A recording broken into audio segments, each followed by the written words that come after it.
The Grand Tour, TGT, is a British TV series that follows all things motors. Created by Jeremy Clarkson, Richard Hammond, Andy Willman, and James May for Amazon's streaming service. Amazon Prime Video, born when the four creators left BBC Top Gear. It premiered in November 2016, and the original contract was for 36 episodes spread out over 3 years. Between 2016 and 2019, TGT and Top Gear shared a similar format, with studio segments, motoring challenges and races, car reviews, and celebrity guests. During this time, the team's studio was based in a large tent which, during the first season, was situated in differing locations around the world, until the crew sat down in the English Cotswolds. The format changed when Season 3 ended, episode releases became more sporadic, and the focus shifted towards producing motoring films, perhaps in an effort to distance itself from the iconic Top Gear brand. Since its first episode, TGT has seen positive viewing figures and reviews. In January 2019, the Grand Tour game, a video game based on the show, was released. Jeremy, James, and Richard have been known for their wacky, custom cars since Top Gear, and of course, kept up with tradition after switching to the new show. When Jeremy and a Top Gear producer got into a physical altercation, it didn't take long for Amazon to make the TV stars an offer they couldn't refuse, and fans were soon blessed with TGT. One of the most memorable custom rides on TGT is Jeremy's V8-powered beach buggy, which the trio used to travel around Namibia, journeying through the famous Namib Desert. The beach buggy journey's starting point was where the desert met the South Atlantic Ocean and was featured in the show's first special episode. Next on the list is the RV that James and the other hosts went with on a U.S. camping trip. Initially, the humor trio hired a standard RV, but soon got bored with it and replaced it with their own version. The RV came with its own pub, dartboards, and wall posters, and looked like something straight out of a quaint British village. In Episode 4 of Season 1, the hosts built a car using sustainable materials on a Land Rover Discovery chassis. The eclectic vehicle was named the Tree TI. Shrubs, flowers, bamboo, and plants were used for the car's outer body, with the highlight of the episode being the adorable hedgehog that hopped in to join Jeremy and the rest. Another episode saw Jeremy make his own version of a modern SUV, again using the chassis and underpinnings of a Land Rover Discovery, and this time the outer body of a 1978 MGB Roadster. The results were decidedly underwhelming. He decided to switch the MGB for a 1980s Mercedes-Benz SL and named his creation the Excellent, despite his colleagues being less than impressed. In another challenge, the crew aimed to break a speed record by merging a Suzuki Jimny, a small boat, and a maritime patrol aircraft's jet engine. When their first attempt failed, they doubled down and got a Bond bug, replacing the wheels with retractable ones and adding a jet ski engine. The vehicle was practical and aesthetically pleasing, and broke the speed record. Always thinking outside the box, Jeremy transformed a Bentley Continental GT for his Madagascar travels.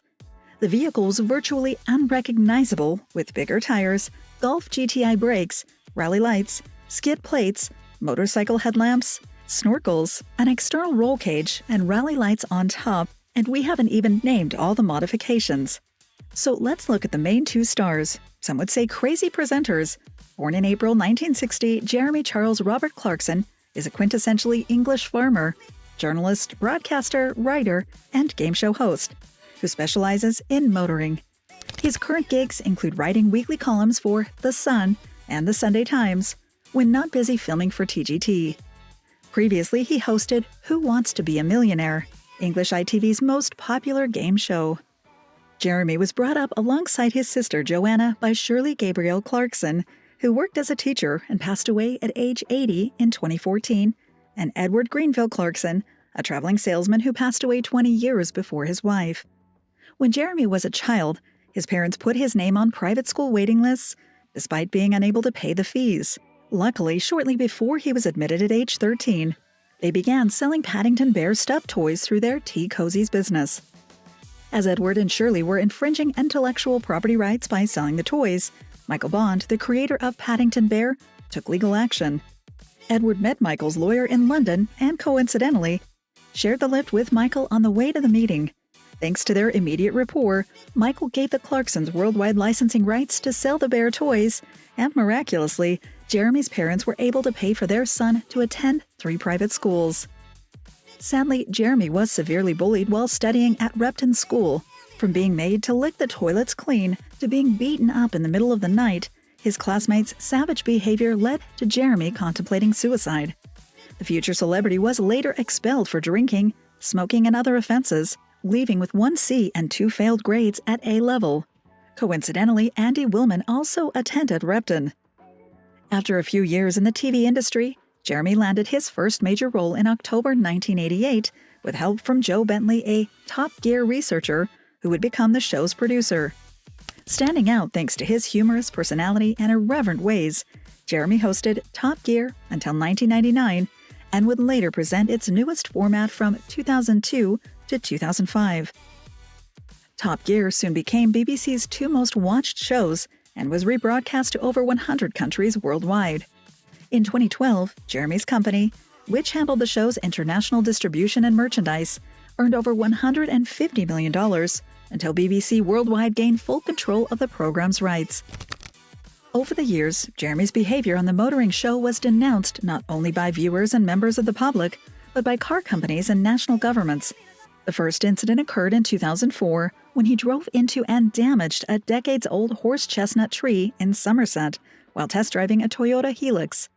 The BBC apologized publicly and paid the local parish council £250. A mere year later, Jeremy performed a mock Nazi salute and referenced Hitler's regime on air.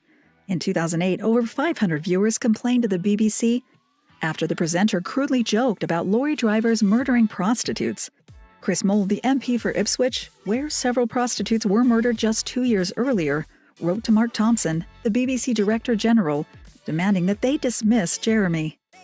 The BBC defended Jeremy on that occasion and also looked the other way when the presenter angered gay rights campaigners in 2012 and mocked Indian culture during a Top Gear Christmas 2013 special, but they reportedly gave the controversial celebrity a final warning in May 2014 when English tabloids published a clip of him saying the N-word.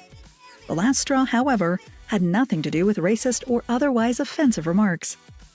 The BBC suspended Jeremy from Top Gear in March 2015 following his physical altercation with Oysen Thymann, a producer of the show. While filming in North Yorkshire, Jeremy was offered soup and cold meat instead of the steak he'd ordered, as the hotel chef had gone home. Jeremy punched Oysen and allegedly insulted him. Oysen was later treated in a hospital, and the BBC announced that the remaining 2 episodes of the season probably wouldn't be broadcast. At the end of March, Jeremy's contract with the BBC expired. The 3-year renewal previously proposed by the network was unceremoniously withdrawn. However, a fan petition that started on March 10th and aimed to reverse the BBC's decision reached 1 million signatures in just 10 days. The petition was started by and personally delivered to BBC headquarters by a blogger named Guido Fawkes. However, the BBC refused to back down and officially confirmed on March 25th that they would not be renewing Jeremy's contract.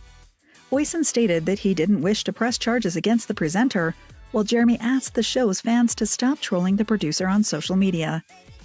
Tony Hall, the BBC Director General, was also sent numerous death threats, which were investigated by the British police.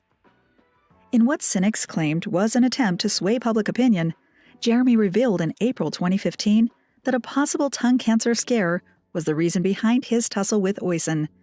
He also shared that he was planning a new motoring show. Despite not wanting to press charges at first, Oysen hit Jeremy and the BBC with a racial discrimination lawsuit in November 2015.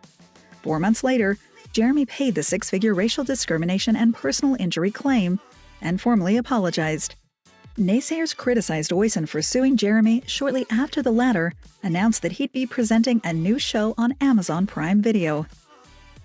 Born in December 1969, Richard Hammond is arguably the second biggest celebrity to come from the Top Gear franchise. He and his two younger brothers were born in Warwickshire, with the family relocating to Ripon, North Yorkshire in the mid-1980s. From 3 to 7 years old, Richard studied at Blomsfield Infant School and later at Ripon Grammar School and Harrogate College of Art and Technology. After an unglamorous first job shoveling grit into a water filtration plant, Richard's career path drastically changed as he worked for Radio Leeds, Radio Cumbria, Radio York, and other BBC radio stations. While presenting for Radio Lancashire, one of his regular guests was Zog Ziegler, a motoring journalist who encouraged Richard to start doing motoring reviews on TV. This led to Richard auditioning for Top Gear, which would change his professional trajectory forever. Richard joined Top Gear in 2002 and was soon nicknamed the Hamster due to his small stature. After a high-speed dragster crash while filming in September 2006 that made international headlines, Richard returned to the show a few months later and was greeted by fireworks, dancing girls, and other festivities. The presenter's contract with the BBC expired on the 31st of March 2015, and he decided not to return to the show when Jeremy was dismissed by the network.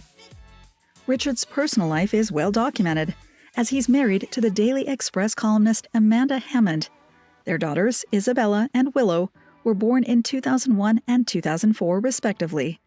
The presenter is a staunch animal lover who owns ducks, sheep, dogs, horses, cats, and even a peacock, which he keeps on a farm.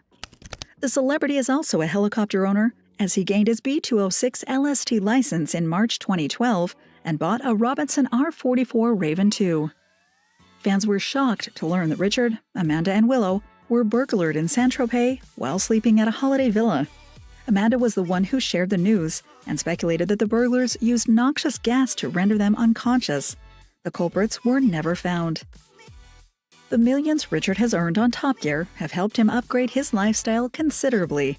He and his wife and daughters have an apartment in London, but live in a mock castle in Herefordshire.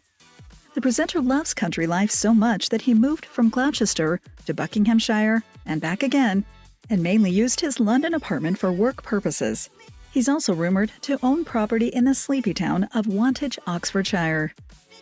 The keen motorcyclist and car fanatic has an impressive collection of vehicles, with the oldest being a 1931 Lagonda 2-liter supercharged. Some of these cars, such as his 1971 Buick Riviera, have featured in episodes of TGT, while the 1963 Opel Kadett and others were first seen on Top Gear. He is currently restoring a valuable Jaguar XK120.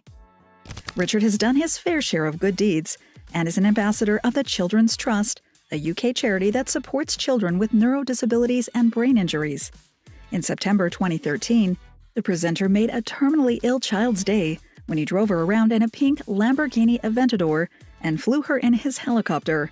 The heartwarming event was organized by the charity Rays of Sunshine. Thank you for spending some time with us. Make sure to like and subscribe so you never miss another video.